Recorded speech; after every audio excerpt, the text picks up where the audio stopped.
Hi అండి, అందరికీ నమస్తే.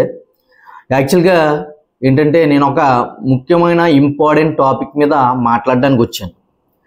ఎలక్షన్స్ రిజల్ట్ వచ్చిన వెంటనే ఆ తర్వాత రోజు ఒక పేపర్ క్లిప్పింగ్ అనేది నేను చూడడం జరిగింది. అందులో ఒకటి రాశాడు, ఏంటంటే ఎవరు పోటీ ఇవ్వలేకపోయారు, మొత్తం తేలిపోయారు అని రాశాడు. మీకు అసలు సెన్స్ ఉందా? మీ వార్తలు రాసే వాళ్ళకి అసలు సెన్స్ పెట్టి వార్తలు రాస్తున్నారా? మీరు ఎంతమందికి సపోర్ట్ చేశారు? ఇందులో మీకు అసలు జనాలకి 35 మంది పోటీ చేశారని తెలుసా? మీరు తెలియజేయగలిగారా? మీరు ఎప్పుడైనా 35 మందికి ఇంటర్వ్యూ ఇచ్చారా? అలాగే 35 మంది అర్హతలు ఏంటి, వాళ్ళ క్వాలిఫికేషన్స్ ఏంటి, వాళ్ళు అసలు సమాజానికి ఎలా ఉపయోగపడతారనేది జనాలకు చెప్పగలిగారా? మీరు మీ వెనక్కి తిరిగి చూసుకోండి ఒకసారి.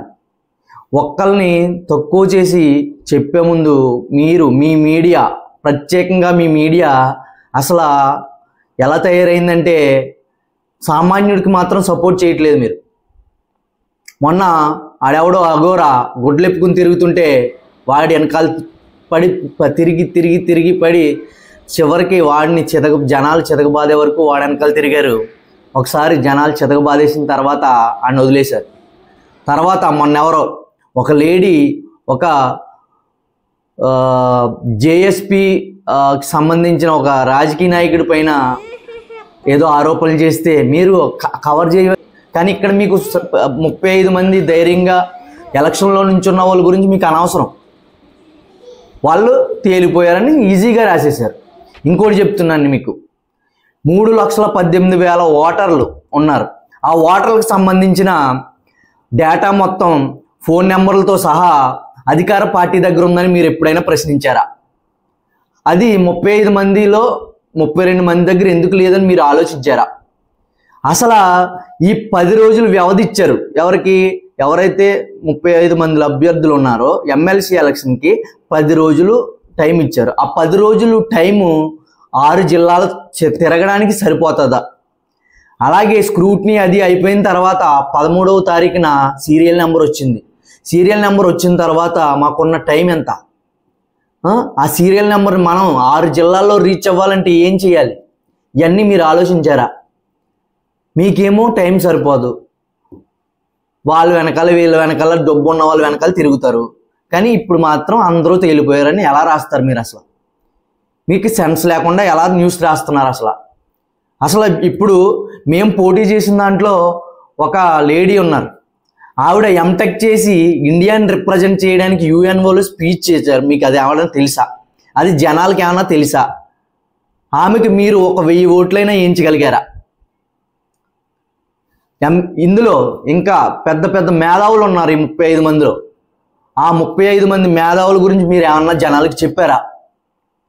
ఏమీ చెప్పకుండా మీరేమో ఒక్క ఇంటర్వ్యూ తీసుకోరు, సామాన్యుల గురించి మీకు పట్టదు, ఎంతమంది పోటీలో ఉన్నారో జనాలకు తెలియనివ్వరు.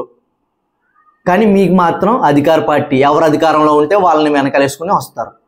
ఇది కరెక్టేనా? మీరు ఒకసారి విమర్శ చేసుకోండి, మిమ్మల్ని ఆత్మవిమర్శ.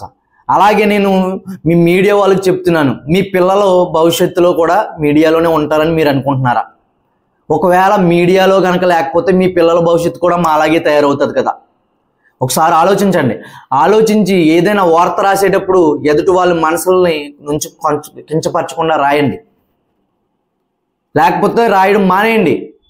కానీ అసత్యాలు మీరు ప్రచారం చేయకండి. తేలిపోయారంటే ఏంటి? మాకు సత్తా లేక తేలిపోలేదు, మేము అధికారాన్ని డబ్బులు పెట్టి కొనుక్కోలేదు, అధికార దుర్వినియోగం చేయలేదు. అలాగే లైవ్లో వీడియోలు దొరుకుతున్నా సరే వాళ్ళ మీద ఎటువంటి యాక్షన్ తీసుకున్నది లేదు. అలాంటి క్వశ్చన్ చేయడం మానేసి మీరు ఎలక్షన్ అయిపోయిన వెంటనే 35 మందిలో కొంతమందికి 100 ఓట్లు కూడా పడలేదని మీరు ఎలా రాస్తారు?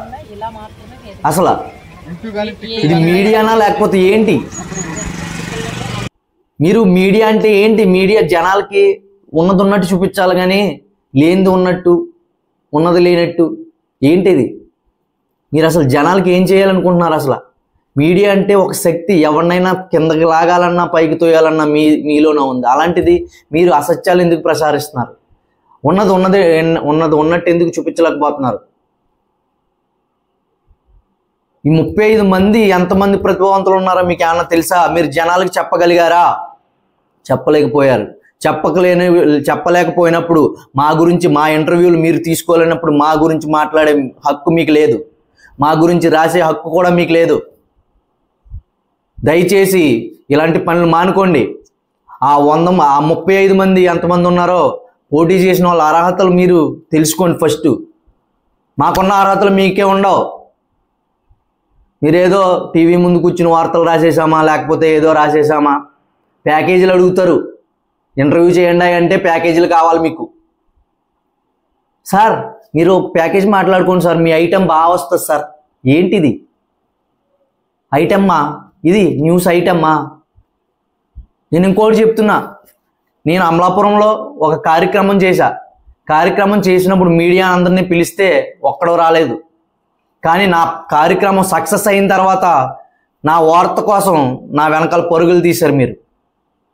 ఇదేనా మీడియా? ఏంటి అసలు ఏం చెప్పబోతున్నాడని ఆతృతతో మీరు వచ్చి కవర్ చేయాలి ప్రతిదీని.